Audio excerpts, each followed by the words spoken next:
कृति बेटी, मैं टहलने जा रहा हूँ, कुछ चाहिए तो नहीं? रवि बाबू ने अपनी बहू से पूछा। तो कृति किचन से आग बाहर आई और एक पर्ची के साथ थैला थमाती हुई बोली, जय हिंद स्वीट से मालपुए भी लेते आइएगा। आपके पोते को बहुत पसंद है, जानता हूँ, लेता आऊंगा। कहते हुए रवि बाबू मुस्कुराए और बाहर निकल गए।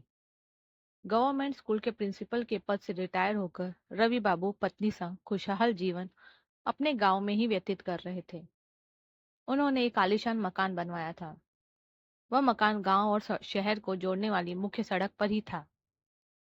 उनके मकान को खरीदने के लिए कई व्यापारी तैयार थे, लेकिन रवि बाबू राजी नहीं थे। बेटी खुशी अपने ससुराल में खुश थी और बेटा प्रशांत परिवार के साथ आगरा में सेटल था। जी करता तो पति पत्नी बच्चों से मिलने आ जाते थे। 6 माह पहले पत्नी का देहांत हो गया। तब वे बहुत अकेले हो गए, अस्वस्थ भी रहने लगे। तो प्रशांत ने उन्हें अपने पास बुला लिया। कुछ ही दिनों में उन्होंने खुद को शहरी वातावरण के अनुकूल ढाल लिया। प्रतिदिन सुबह के काम से निवृत्त होकर सैर करने निकल जाते। लौटते हुए साग सब्जी और घर की आवश्यक वस्तुएं भी साथ ले आते। पोते वीर के साथ खेलने और उसे कहानियां सुनाने में उनके दिन मजे में कट रहे थे। कभी कभार पत्नी की तस्वीर से बातें करते हुए कहते, कुछ दिन रुक जाती तो तुम भी यह सुख भी भोग लेती। कृति की माँ एक रिश्तेदार की शादी अटेंड करने दिल्ली आई थी, तो बेटी के पास भी चली आई।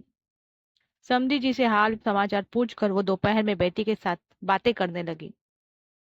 ये तेरा ससुर तो बड़ा फिट है, कब तक टिकेगा यहाँ? कृति की माँ ने धीरे से पूछा। बस कुछ महीनों की बात है माँ। वीर की आदत उन्हें पड़ जाएगी तो फिर कभी वापस जाएंगे नहीं। गांव वाला घर बेचकर पैसे मिलते ही उन्हें किसी आश्रम आश्रम में भेज देंगे। जरा धीरे बोल बेटी, दीवारों के कान होते हैं। होते होंगे माँ, मेरा तो काम समझो हो ही गया। कृति पूरे विश्वास के साथ बोली।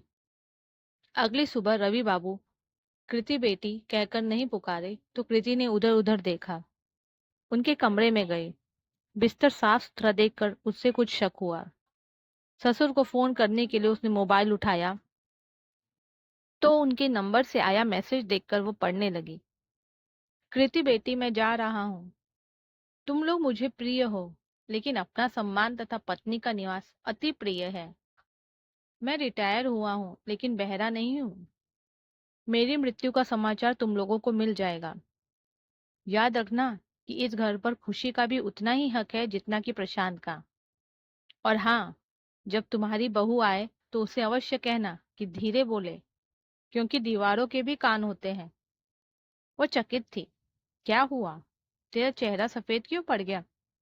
माँ ने पूछा तो कृति बोली, कुछ नहीं माँ। कहकर वो सोचने लगी कि ससुर के अचानक चले जाने का प्रशांत को क्या कारण बताएगी और वीर के सामने क्या बहाने बनाएगी।